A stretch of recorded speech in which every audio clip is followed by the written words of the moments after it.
Il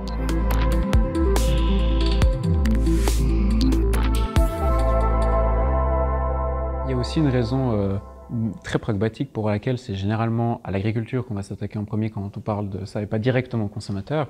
C'est que les agriculteurs représentent à peu près 20% de la population et les consommateurs 100% de la population, même tous consommateurs à un moment donné.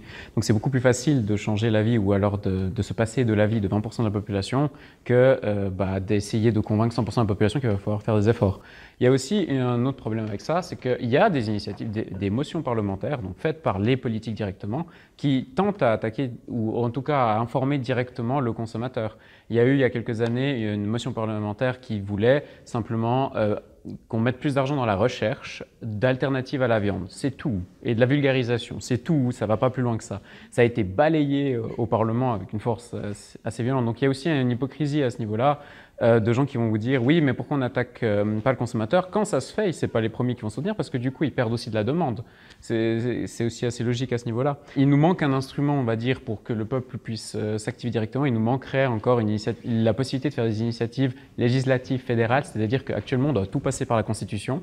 Donc déjà c'est difficile, ensuite c'est moche pour les juristes, moi je suis juriste, ça me fait mal parce que c'est pas très joli, mais ça change rien, mais c'est pas très esthétique, mais aussi pour des choses plus précise. Par exemple, si maintenant, pour la question des cornes, si maintenant on va dire l'initiative passe pas, mais j'aimerais juste qu'on agrandisse, s'il vous plaît, la place juste pour les porcs, par exemple, si je suis un citoyen, je ne suis pas un élu et que je dois aller me chercher 100 000 signatures, des centaines de milliers de fonds, retourner toute la population juste pour ça.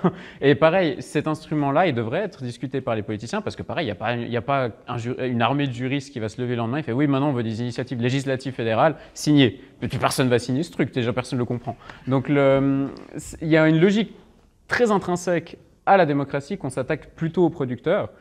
Il nous manque aussi pour directement la population quelques instruments et c'est du coup pour répondre à la question de base, ça, même si je suis plus que d'accord que le consommateur a son rôle à jouer, ça reste politique de se bouger les miches au Parlement à un moment donné aussi. Ça, c'est clair et c'est net et c'est indiscutable. Même si c'est bien sûr qu'il y a une responsabilité individuelle, je suis le premier à la sortir. Mais quand on parle de débat, on parle aussi de politique. C'est important de le rappeler aussi.